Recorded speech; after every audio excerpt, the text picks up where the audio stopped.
Hello, friends. Welcome to Coding Garden. Welcome to an interview and Q&A with Jake Archibald. So Jake is going to be speaking at JSNation, which is the main JS conference happening in Amsterdam on June 1st and also remote on June 5th. And Jake is going to be speaking there on the Vue Transition API. So Jake is a developer advocate for Google Chrome. He's Jaffa the Cake on Twitter and mastodon.social. Jake, welcome in. I'm glad to have you. Hey, how's it going? I just panicked trying to log into Twitch so I could take part in the chat. So sort of doing two things at once. Yeah, no worries at all. They're sending me a verification code. It's going well. Okay, I think I'm in. It's all right. There we go. Oh, yes. I see you. That's awesome. And I'll keep an eye on the chat too if you're too busy like with demos and stuff like that. So no worries on that. But yeah, it's awesome to have you. I have a few icebreaker questions for you before we get into talking about the Vue Transition API and everything, if that's cool with you. Yeah, let's do it. Okay. First question, coffee or tea? Right. Okay. So, as it's almost an insult to my people that I do not like hot drinks. I'm not a hot drinks person. So, I went to a football match recently. I'm not by which I mean soccer. I'm not massively into that either. But I went with some friends and I discovered Bovril. And Bovril is essentially it's like hot gravy in a cup. Okay. I like that. So I think if you're making me pick a hot drink, it's gonna be Bovril in the rain at a football match. And Awesome. I'll have a beer afterwards. That sounds great. Okay. Do you work sitting or standing? I see you sitting right now. Do you ever work standing or anything like that? Always sitting? When I'm giving a talk on stage, I tend to do that standing. Of course. That's about it. Nice. No, other than that, I tried to get into the standing desk thing, but I think I'm too much of a lazy boy for that. All good. Yeah, definitely sing. And do you have any hobbies outside of programming and coding? I spoke about this in a talk once. I doing open source and web stuff was my hobby, and then it became my job, and that left me hobbyless and boring. And I really have had enough time to do something about that, but I haven't. Well, I mean, I guess that I like walking in the countryside. Like one way that I really like to like fill a day if I've got like a spare Saturday is just to kind of do a long walk, which I mean sort of like 20 plus miles, but just connect a few countryside pubs together. Nice. Yeah. Yeah, some of that this weekend. I've been doing a lot of walking lately as well. I'm trying to get in shape, and that seems the easiest way to do it. So definitely. Yeah, I usual stuff. I like gaming as well, but I have this like thing where I'll start playing a game, I'll get really into it, and then just stuff will be happening, and I won't play the game for like a month, and then I'll get into this horrible situation where I won't go and play the game again because I'm worried that I'm now bad at it. Like I've forgotten how to play it, and so I've got so far through the game's going to assume I remember how to play it because why wouldn't it? Right. And so I'm afraid to go back to it because I'll be bad. But then like what I could do is just start playing a new game, but then the guilt of not finishing the previous game steps in as well. So I end up just not playing games for another month. I don't know. There needs to be some sort of I want more games to do like a when you watch a TV show, even though you've just watched the previous episode of the TV show, it starts with a previously on this, and it will tell you all this stuff. Like I want games to do that. Yeah, like, I've never seen that in a game. Yeah, that's crazy. Like a recap of what you've done. That's interesting. Yeah. Like here's a guy to just sort of practice all of the fighting moves or the spells or stuff, just so you can kind of try and build up that muscle memory again. Right. I want that. Definitely. I did see on your YouTube channel you had some VR videos. You were playing was it the Saber game? Do you still do that? Beat Saber. Beat Saber, yeah. Yes. Nice. Yes, I do. Yeah, yeah. Awesome. Sort of a friend of mine sort of just described those videos as white flailing man, which I think is completely correct. Got massively into that during lockdown. Yeah. Like just before the pandemic hit, I bought an Oculus Quest, and that was like, oh, maybe this is going to be my exercise thing if I just start my day Yeah. doing that every morning, and I started to get not too bad at it. Not very good, but reasonably good at it. Nice. Okay, I have a lightning round of code formatting preference questions. I guess we're gonna try not to talk about them and start any holy wars. Just answer, and then we'll move on from there. First one: tabs or spaces? Tabs. Uh, Now, okay, I will say tabs for indenting, spaces for alignment, and I am prepared to use both on the same line, and I don't care what anyone thinks about that. And there are dozens of us. There are dozens of us who think the same way. nice.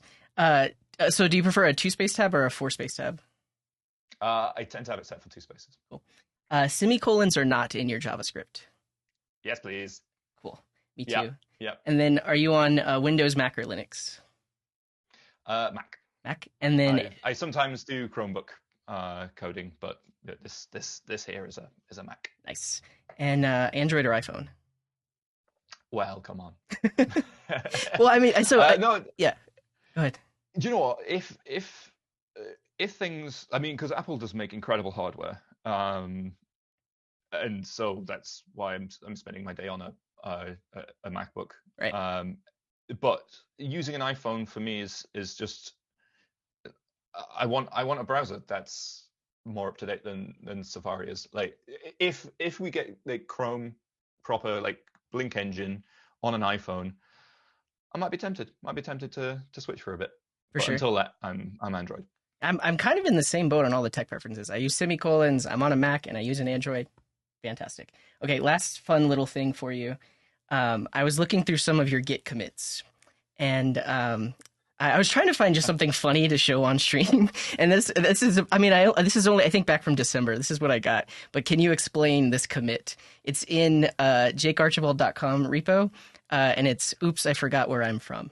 And you replaced a color with the wrong spelling, I think.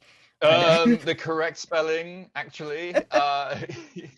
So I this is it. Like so I have my code editor these days set to US English because when I'm writing for web.dev or developer.chrome.com, like we have it's a US English rule there, right. and so I just kind of defaulted to that. And then when I was writing on my blog, I was just reading my own blog. I was like sending a section to someone, and I was like, wait a minute. This is, I mean, if you look at the URL, I think you'll find it says .co.uk at the end. So and so I was like, I guess it was the spelling setting. So I immediately went in and set my workspace for that particular project back to what the joke is that it's traditional English versus English simplified, right? Like Yeah. so traditional English. Nice.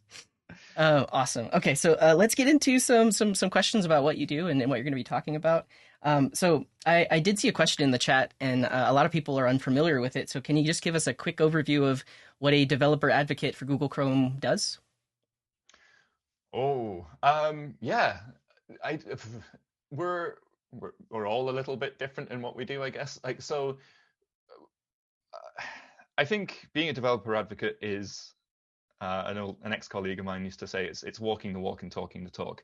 I think developer advocates at some other companies tend to sort of be more just talking the talk, or like taking something that the engineering folks at the company have made and they go out and cheerlead it in a very sort of one direction way. So they're promoting this new feature.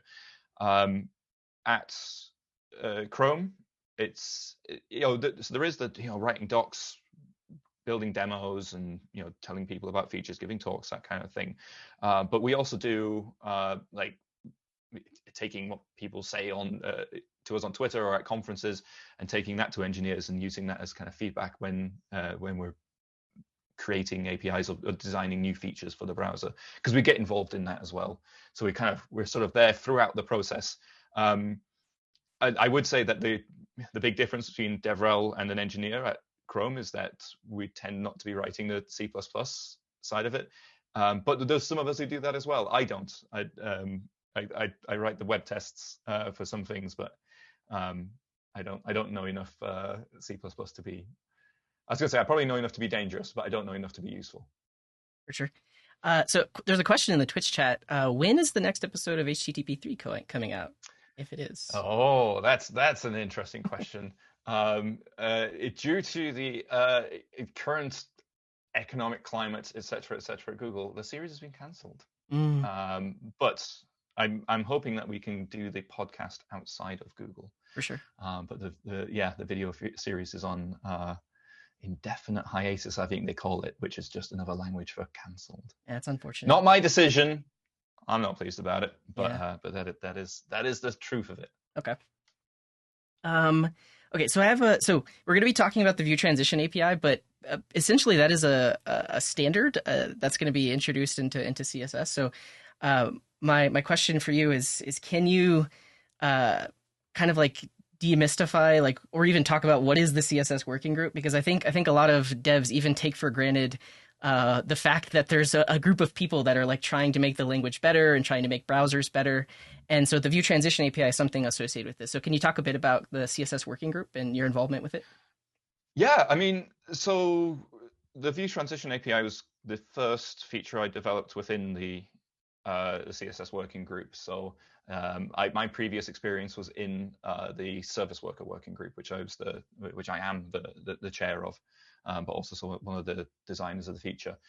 So when we decided to do something around page transitions or state transitions, it seemed like the CSS working group was the right place for that. So it's in the W3C, which is unfortunately pay to play. It's like your company has to be a member of it to get involved, which I am indifferent to at best. There are other working groups which I think are a bit easier to get involved in. But yes, it's all of the things that go through CSS go through this central group.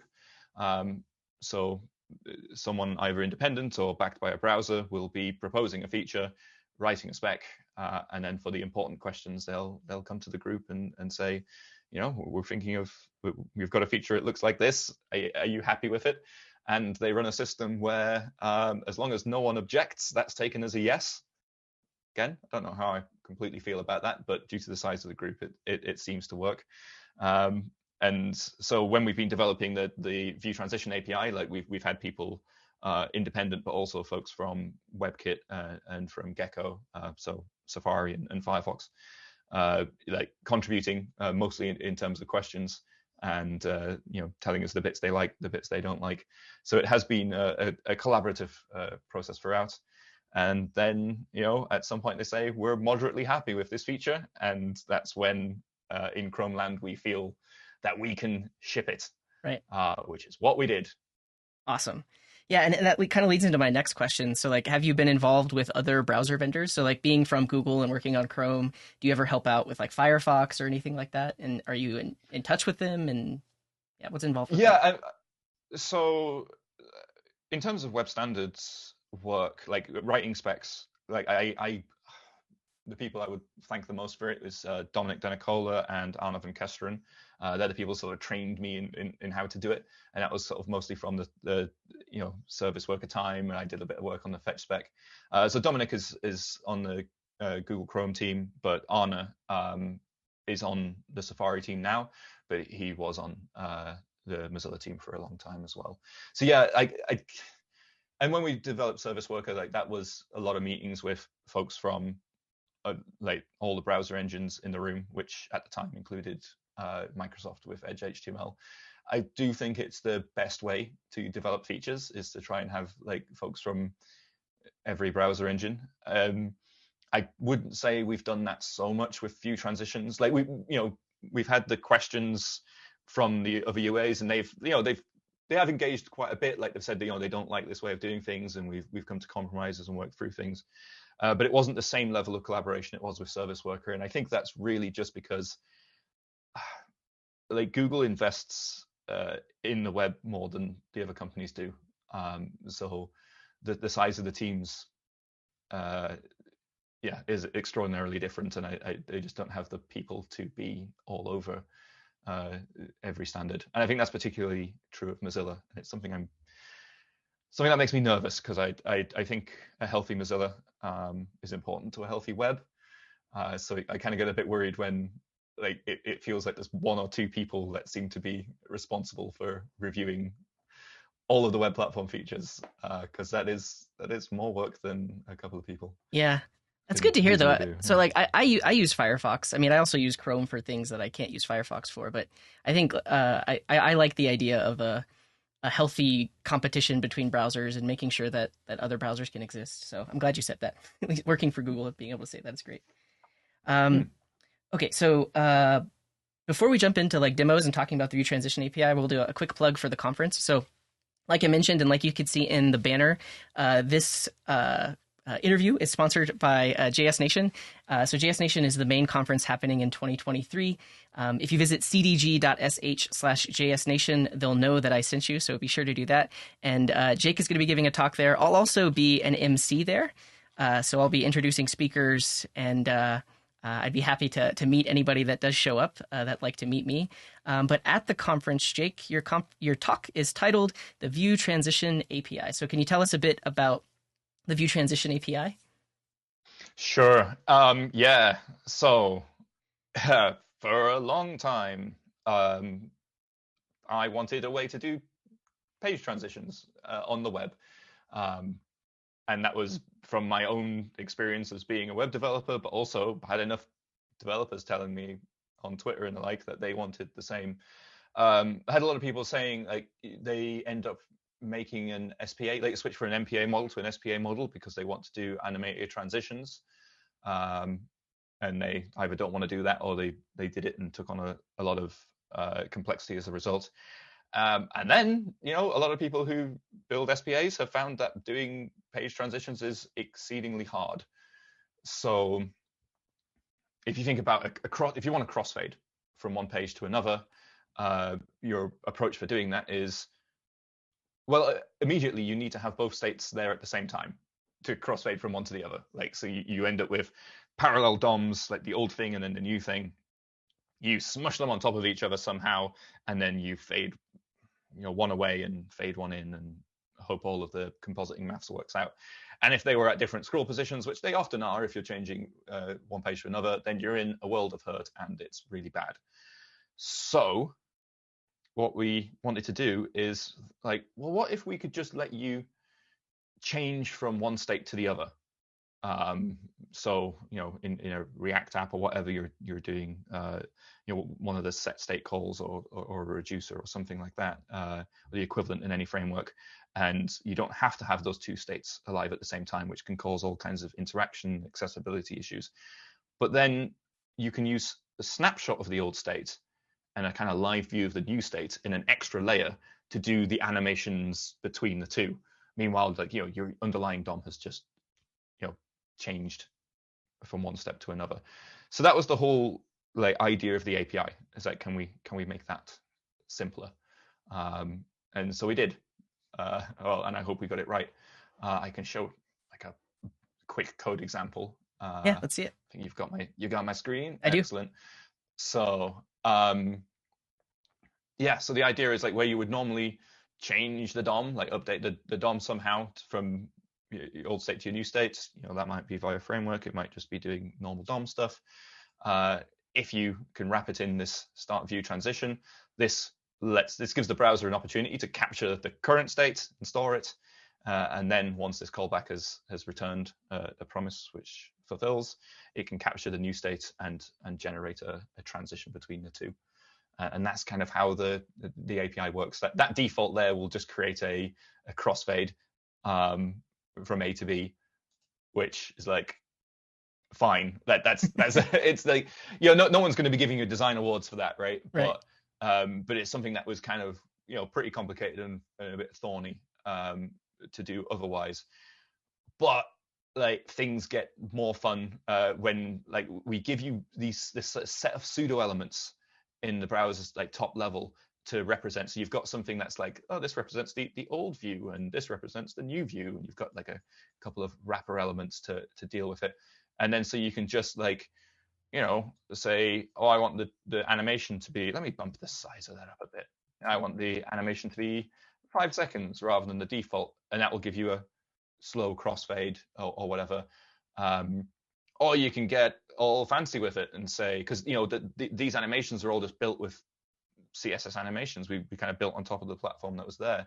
So I've got my fade in, fade out keyframes, but also some sliding from the left, from the right, and so now I can completely change that crossfade animation to say, okay, this old view I want it to slide to the left, and this new view I want it to slide in from the right, and just with those little CSS changes, we've now got like a fairly custom transition between the two pages. And it kind of, you just sort of build from there. You can start to say, all right, the header of the page, I want to animate that separately from the rest. And this is how you do it. You give a view transition name, and it's like, right, okay. So and so we had that that set of pseudo elements that we had before. You get another set, but just for that header, and you can target these with CSS independently. So it will automatically take the element from where it was in the first state to where it is in the second state, and we'll construct an animation between the two while crossfading the before and after images. So like with that example, although everything is kind of sliding from one side to the other, the header is now static. It's crossfading from the state with the arrow to the state without the arrow.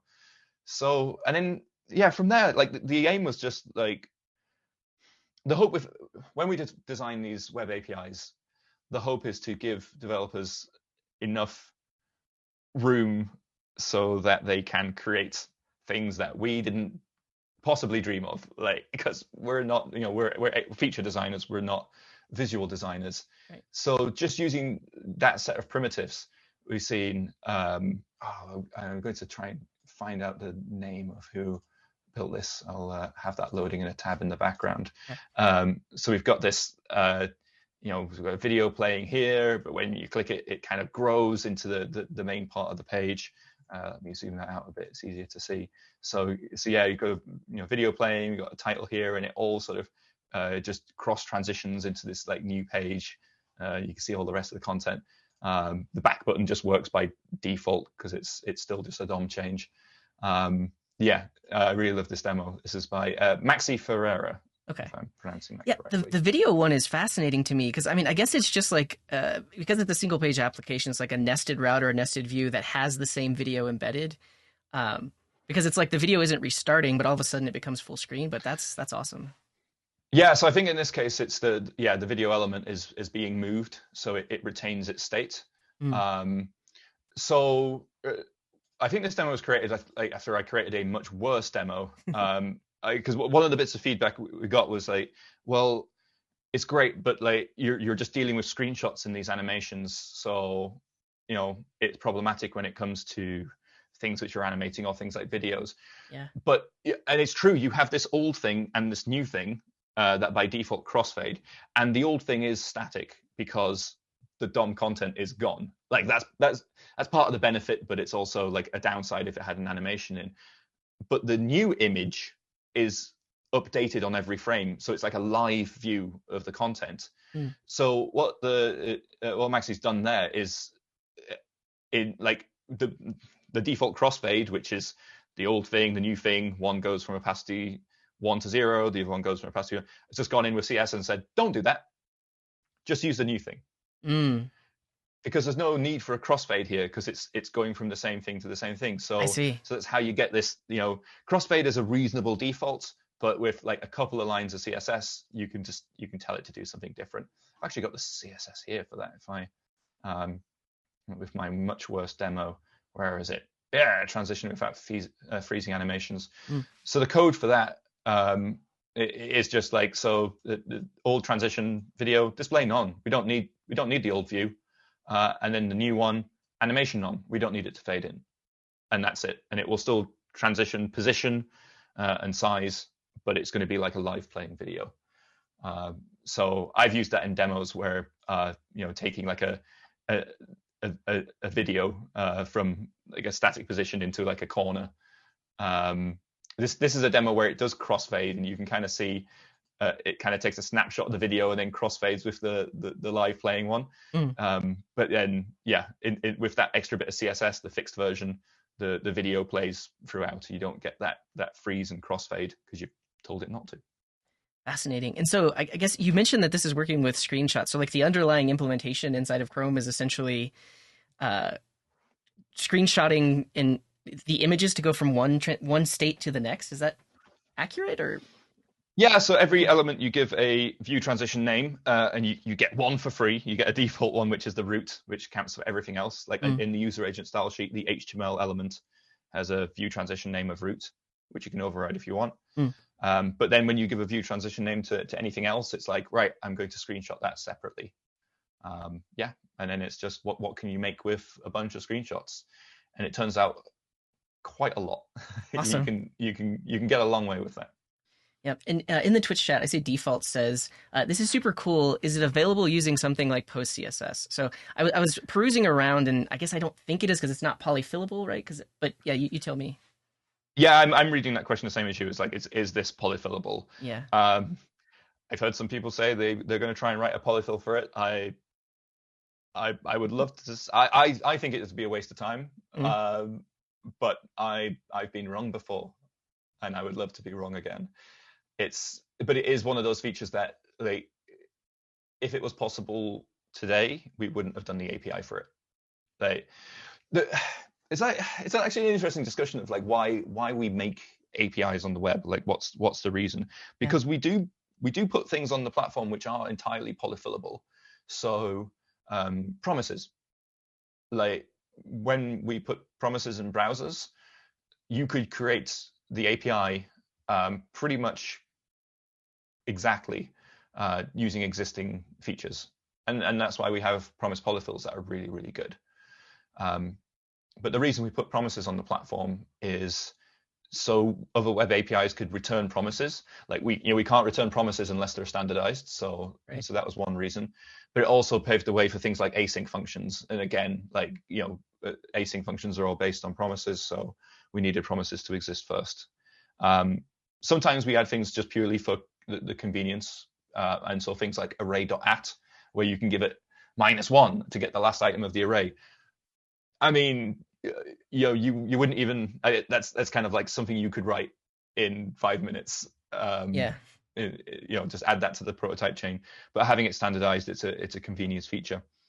But then the rest of the things, that the reason we standardize things is just because it is either the browser can do it so much faster than the implementations that are out there already, or it is literally impossible to do currently. Right.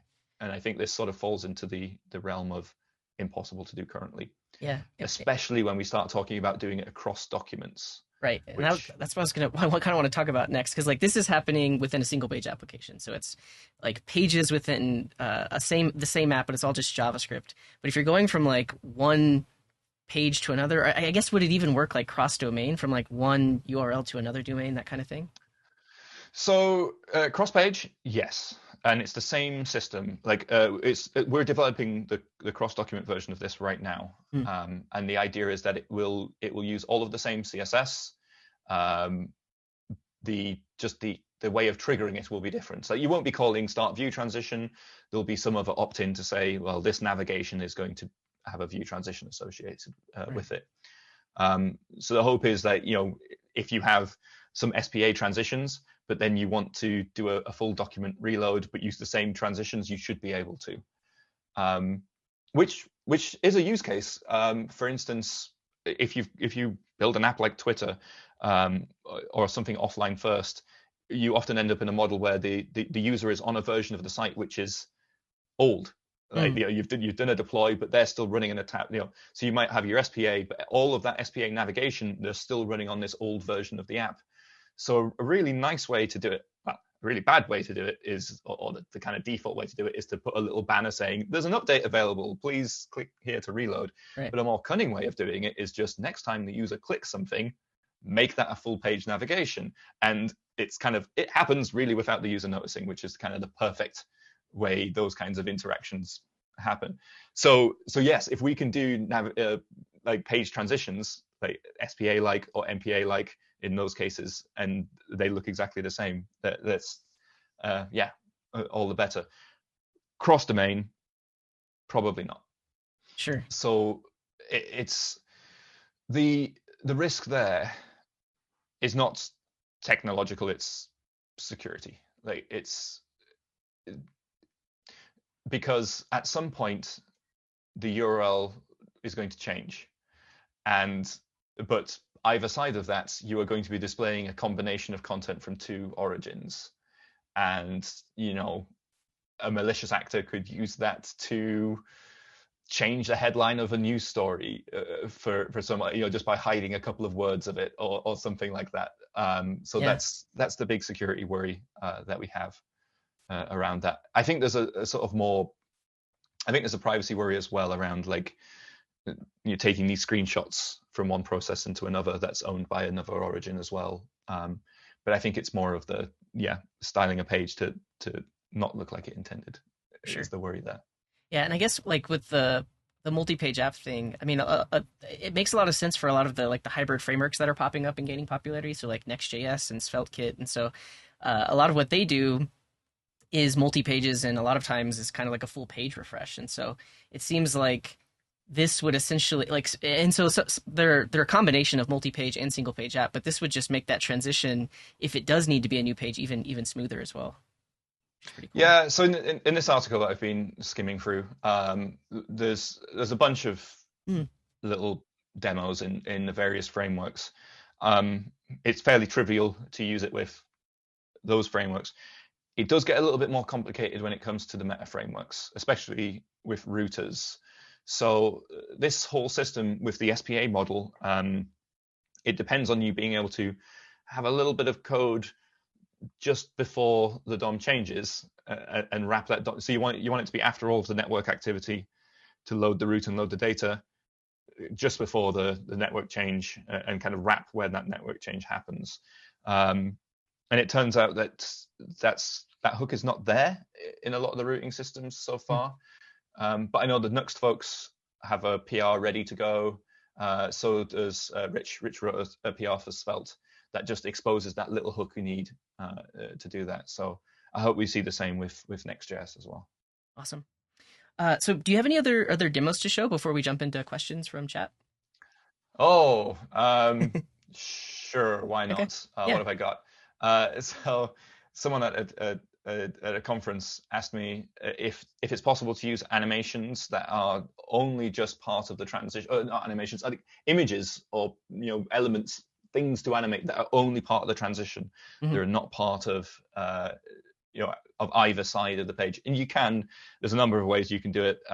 In this particular demo, I just created an empty div that I gave a view transition name, which would then give me a load of pseudo elements to play with.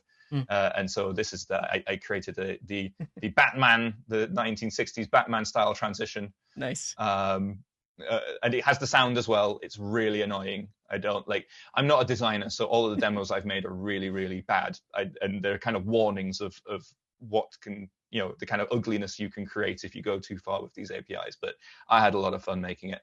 But again, like under the hood, this is just a single DOM change. You don't have to keep both states alive at the same time. And I did another one as well. Where is the? I've got one called Dust No Wrath. There we go. Because I didn't use request animation frame. So this is one where it slams down from the bottom and there's a Cool. bit of dust. And again, this is just a root transition. So it's it's just the picture of the new page coming down and replacing the old one. And then I threw in a couple of extra divs with a cloud effect at the bottom. Awesome. Yeah, this is just like I don't know if I got. That's the code, right? It's That's not. fascinating. It's so simple. It's crazy. Yeah, it's just. Oh no, actually, maybe I might actually have animated some of those cloud effects with JavaScript. Yeah, I did actually. Okay. Cool. Oh, okay. Spoiled it, didn't I? That's all good. Look at all that dust animations. That was nearly impressive. Imagine I remembered how my code was written. But yeah, I think the Batman one is a bit simpler. Yeah, there's the Batman image coming in and then just some keyframes. So yeah, I kind of like how the APIs landed, because with a tiny bit of code you get something, and then just little bits more code you get a more and more customized transition for the particular site. So like I maintain this Wordle analyzer thing. So like Words, guess, uh, house. It's difficult to think of 5-letter words on the spot. But I created again, this was an app that I'd made already. And previously you would click analyze and it would just go from one state to another. But I created like a little, just a little transition like that. So I can show you it in slow motion because we have dev tools. So I'll do, I'm going to pause all animations, hit analyze. The animations panel is great. I didn't even really know about it.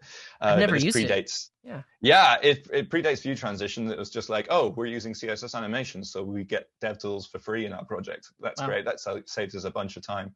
Whoa. So this is, and you can like scrub through the animation and like, so all of those pseudo elements, you can go and see them. They're all up there. Yeah. There's the header and whatever. But yeah, so this transition, we've got this area here, crossfades. So that's a fairly simple one. And then the rest of the page content there, just the old content just fades away. And then the sort of main bit is this, like each of these squares is a view transition, which is going from its old state to its new state, and the redundant ones go away. And then finally we get the new content just appears and does a little slide down a little bit. So yeah, it was just like I didn't have to write JavaScript for this. It was just I already had an app where it had two states, and I just went and thought like what kind of gross transition can I make between the two, and that's the one I came up with. Awesome. Cool. So can we jump into some Q&A? Is that cool? Yeah, Let's absolutely. Do it. First up, thank you, Mr. Demon Wolf. Came with a raid. Appreciate you. Thanks for bringing your friends over.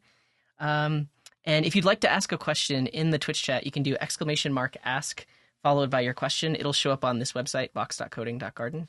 And also, quick shout out to the sponsor of the stream, JSNation. So Jake is going to be talking about the Vue Transition API over at JSNation, which is happening June 1st in Amsterdam and also remote on June 5th. I'll also be there as an MC, so I'd love to see you there as well. Go to cdg.sh/JSNation to learn more. First question comes from Stony, who says, will you please make more HTTP 203 episodes? I really enjoy watching them. I guess we already talked about that, but yeah. we are like, yeah. I'm in talks to get the because Google's not wanting to do it anymore. Can I get the rights to the show? Yeah. So I can do it independently. If not, me and Surma will end up doing like HTTP 204 or whatever. Wait, 204's no content. That's funny. We'll find another status code. There's plenty more status codes in the sea. Awesome. Let's see. Avi has a question. How did you start programming? Oh, I guess the first bit of coding I wrote was on a Sinclair Spectrum when I was like 7 years old, and it was like, I think my dad had made a game, which I think what he'd actually done is just copied it line for line out of a magazine. But it sort of blew my mind. It's like, my dad made a computer game. That means anyone can. So like, I kind of got interested in just poking around BASIC for a while. But then like when I got into the web, I was kind of like much more interested in the design side. Like I was playing around a lot with CSS and like images Flash. I did a lot of Flash. And then I went to university and met people who could design, and that's when I realized that I couldn't. There was people who could code and design, which I think is disgusting. They should have to pick one and give up the other. I think it's just unfair on the rest of us. So I was like, okay, design is not my career. So yeah, I started to get into. I love the web. I love what the web stood for. I love the view source, all of that sort of stuff. So I was led into JavaScript, and obviously, so doing a lot of Flash stuff back in the day, that kind of worked there as well. So yeah, that's how that all got started. Awesome. Let's see. Avi also asked, what's your favorite framework? Oh well, I'm Preact man. Like, nice. I do like the developer ergonomics of React. I do like that React is JavaScript. like, so when you're using something like Vue or Svelte, like you're not writing JavaScript. It's something else, right? It's something that compiles down to JavaScript, which has its pros and cons. Like the way Svelte handles CSS is so nice, that I keep meaning to like go and the next tool I build, I should use Svelte and maybe get over the it's not JavaScript thing. But with I chose Preact just because it was 3K and it did everything that I needed from React. And I'm a real web performance nerd, so like paying 30 plus K up front versus 3 was an easy sell for me. Yeah, I saw a recent tweet. You have like a demo using signals for I think it was like Connect Four or something like that. Yeah, so like I never I feel indifferent about hooks. I never really bought into hooks. And I think it's a difficult, well, it was a difficult place to be as a developer, because there was that whole period where if you said I don't like hooks, everyone would just tell you, well, that's because you don't understand them properly. And it's like, I actually do, and I still don't like. And I understand what they're trying to solve, and I think they do solve what they're trying to solve, but I think they create a whole bunch of other problems. But I think that, yeah, and we're seeing React go off in a very much more declarative direction. It's becoming much harder to open the escape hatch and deal with the DOM directly in React, and so we're seeing a bunch of other framework types like Svelte. Vue's been there a lot longer, but it's kind of staying in that mode where it's easy to have an escape hatch. But then we're seeing Solid and Remix and all of that. But then, yeah, the signals thing, that was an easy sell for me. Again, as a web performance person, it's like you can use signals to change the DOM directly. And I've been playing around with it, and I've been surprised at just how far you can take that. So I built like a little Connect 4 demo. Now am I going to be able to find it? It was on Code Sandbox somewhere. So let's see, from Jaffa the Cake Connect 4. Come on, Twitter, you've got one chance at finding this. And it has. Oh wow. Okay. Let me get this into a tab. The person who does Code's Twitter search is still employed. You go. Well done, mate. It still works. So this is just a very simple Connect 4 implementation. Like I say, I'm not a designer, but so I've got here like a console log render, great, and then in my cell component, I've got cell render, and the cell is each of these dots. So yeah, we've got a render and 42 cell renders, because that's how many cells there are. But from now on, I'm interacting with the app. State is changing. We've got text changing. It's reacting to. Oh, there we go. Red text of victory. Yay! Because we've got Connect 4 there. There was no VDOM render for any of that. It's no more console logs. This was just signals doing their stuff, because all of those updates were, well, text node, class name changes and text changes for accessibility on the cells. We've got button disabled state here on there. So yeah, none of that needs a VDOM render, and signals let you not have VDOM renders for stuff that doesn't need it. Yeah, I'm really happy with it.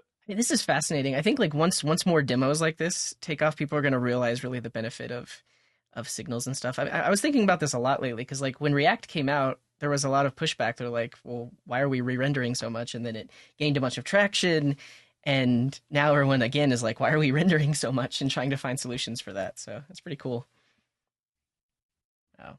Yeah, I like it. It got me into the because so if you put conditionals or logic like if statements, ternary statements, whatever, inside your VDOM, that's still going to need a VDOM render. So there's a little bit of a mindset change where so I've got like a state coming in which is telling me if the thing is empty, red or yellow.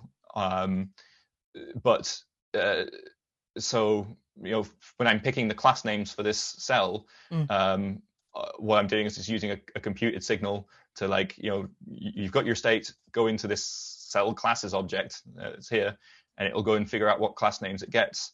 And that means we've got a signal here which is just text. It's just a text signal, and that gets plugged into an attribute, and that's how the magic happens. Like a Boolean signal or a number or text plugged straight into a text node or an attribute, and that's it. It can just make those changes directly.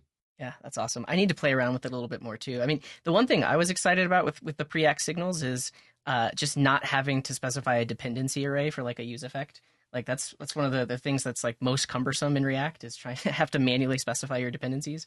I suspect the way that's working is, and I'm only guessing, I haven't dug into the implementation, is that like this signal object, the value is they've attached a getter to that, so they know when it's being got. So they know for a particular computed thing, they know exactly what's being accessed in there, and so the assumption is it can't change unless those things that have been accessed change, and that's so that you don't have to then tell it what's inside it. It knows. It's so much easier. Awesome. All right, let's grab a few more questions. I think we got about 4-ish minutes left. Let's see. There was a question from Pablo asks, can you show us the demo where you were tweening the number at the bottom? You did to answer Rich Harris. Oh yeah. So this was, I was nerd sniped really bad. So it's on my screen now. So this Rich was giving a talk about Svelte stuff and SPAs and that kind of thing, and he said like view transitions are great, but you can't like do things like this, and he showed an example of a survey which has multiple phases, like multiple pages. And so and he knew he was nerd sniping me. He knew exactly what he was doing, so I went and implemented it using view transitions. So this is where you're switching pages essentially. You can see that the crossfade between the step number there, but this bottom part will animate as well. And this is all. I think with let's see what's the script. So this is the entirety of the JavaScript, apart from like a little sort of helper for fetching page content and dealing with the navigation API. But all I'm doing is setting a CSS custom property to say what step I'm going from to what step I'm going to, and the rest is all lots of lovely CSS. Nice. Well, I'll say lots. There's not loads. Yeah. But the sort of making that that number count from 0 up to 100. That's a Jay Tompkins. I sort of do a demo about this, and it's we use at property here, and that means you can define a custom property as a number, which means the browser now knows how to animate from 0 to 100 because it understands animating numbers, and then kind of slightly hacking CSS counters to display that number, and that's it. It knows what it's animating from and to, and it can go and figure it out. And this is like, so if you're on step 3 of the survey, this is the bit of CSS calculation I do to get it to the number between 0 and 100. Because it's defined as an integer, you get the rounding for free. Yeah, CSS is powerful these days. It's amazing what you can do. I didn't even think about it. I thought, oh, it must be JavaScript. But no, that's insane. Like you're literally counting up just using CSS. That's awesome. Yeah, and it means like, it doesn't matter which one you're going from and to. It's just CSS. I couldn't get it to work with CSS transitions, which felt like the right thing to use, but I ended up using CSS animations in the end. So this is still an SPA, but I reckon I can make it as an MPA. We just we broke the build that day. Nice. it's Canary, right? We break Canary. That's the whole point of it. Yeah. So I couldn't quite do what I wanted, but I got close. Awesome. All right, I think we have time for one more question. Let's see what else is here. Yeah, so this one from Stony. They ask, what is the future of PWAs as you see them and Google Chrome sees them? Is there a way we get to a point where we no longer need native apps? I hope so. I think, so there's always that weird line where it's like, are the things that are slightly security/privacy sensitive that somehow deserve to be in an app more than a site? And it's really tricky. And this is somewhere where the browsers kind of disagree with each other. I know there's a lot of discussion around like the Bluetooth API, for instance, whereas some browsers are like, we don't want websites to have this power. And the result of that is then people have to download an app, a native app, to do that same thing. And that same thing can go and read everything in your home directory. Yeah. Because it just can. It's got the rights to do that. It's, some operating systems can protect you more from that than others, but you by not having that in the browser, which has all of these other protections, you sort of put the user at more risk. So yeah, I would like. It amazes me that I do testing on future versions of Android, and it blew my mind that I could flash my phone using a web page. Yeah. And I felt safe in doing so. I kind of understood the prompts. The risk is that, situations where a user might be tricked into a prompt they don't fully understand. So that's where all the difficulty is. I would love for lots of native apps to be unnecessary. I don't want developers and companies having to fund an Android app and an iOS app. I know we have ways of smoothing that, things like React Native, all of that, but you can still end up in a situation where you're having to write some Java or Kotlin or whatever for Android and some Swift or Objective-C for iOS. I would like to see a world where you don't have to do that. And we made an image compression app, web app, Squoosh.app, and it being able to develop that once and it run on desktop, mobile, multiple operating systems in your browser of choice, for me that's the future I want to see. Definitely. And I think it's related to view transitions, because now, once those make it to most browsers, now you have because native apps a lot of times tend to do transitions as well. So now you can easily do that in web apps, which is pretty great. Awesome. So that's all the time we have for. Do you have any last things you'd like to talk about or anything you'd like to shout out before we get out of here? Nah, not really. Okay. People know where I am. I mean, if we've got time for me to rabbit on about myself, which I don't want to do, we can take another question. I don't mind. Depends if we've got the time. No, we have the time. We definitely do. I just want to be respectful of the time commitment. Let's see. There are a couple more questions. If you look on vox.coding.garden, if there's any questions on there that you'd like to. I get to pick, do I? Yeah. Let's see if we can do some of these as fast as possible. Okay. I understand the ironic question. I like it. That's a good reference to something we did in 2 or 3. Okay, well, we've got web features and AI.